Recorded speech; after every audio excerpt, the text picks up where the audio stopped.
அதாவது 2024 நாடாளுமன்ற தேர்தல்ல தமிழ்நாட்டுல ஒரு எல்லாராலும் கவனிக்கக்கூடிய தொகுதியா இருந்தது தருமபுரி தொகுதி. ஏன்னு பாத்தீங்கன்னா மற்ற எல்லா தொகுதியிலுமே திமுக தான் முன்னிலைன்னு வந்துச்சு. அதிமுக எதுலயும் கிடையாது, பிஜேபி எதுலயும் கிடையாது. ஆனா தருமபுரியில மட்டும் பிஜேபி கூட்டணி முன்னிலை அப்படின்னு வந்துச்சு.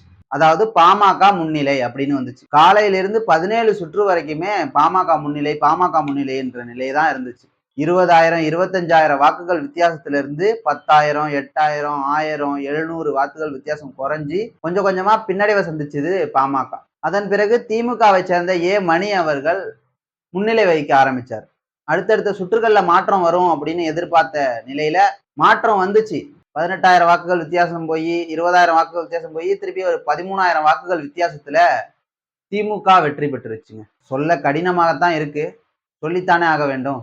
திமுக வெற்றி பெற்றுருச்சு. இந்த வெற்றி மக்களுக்கான வெற்றியா அப்படின்னு பாத்தீங்கன்னா இல்லவே இல்லை. இது மக்களுக்கு தோல்விதான். கடந்த முறையும் அங்க திமுக தான் இருந்துச்சு. அவர் எதுவுமே பண்ணல அப்படின்னு அந்த மக்கள் எல்லாருக்குமே தெரியும். அதனாலதான் அந்த கேண்டிடேட்டே மாத்தினாங்க. திரும்பவும் அவர்களை வெற்றி பெற வைக்கிறது அந்த மக்களுக்கான தோல்வியவே பெற்று தந்திருக்கிறது. ஆனால் பாமக கடுமையாக உழைச்சிருக்குங்கிறது இந்த தேர்தலில் தெரிஞ்சிருக்கு. சரியான டஃப் கொடுத்திருக்கும். கடும் போட்டி எதிர்பார்த்திருக்கவே மாட்டாங்க. இந்த வாட்டி பாமக தான் வெற்றி பெறும்னு அனைத்து பேருமே பேசிக்கிட்டு இருந்த நிலையில தலைகீழா களம் மாறிடுச்சு.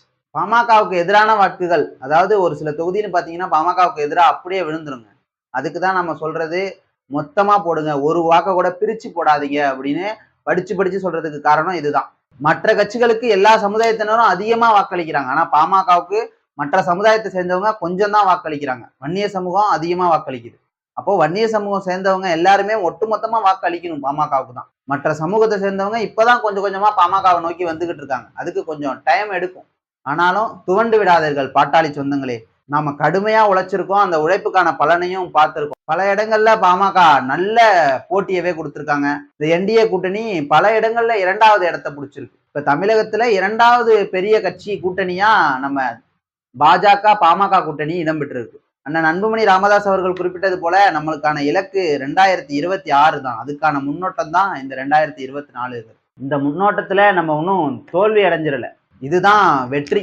இந்த தோல்விதான் அடுத்த தேர்தலில் நம்மளை இன்னும் கடுமையா உழைக்க வைக்கும். துவண்டு விடாமல், வேதனை கொள்ளாமல் இந்த தோல்வியை ஏற்றுக்கொண்டுதான் ஆக வேண்டும். இதை மனதில் வைத்து 2026 உழைப்போம், பெரிய வெற்றியை கொடுப்போம்.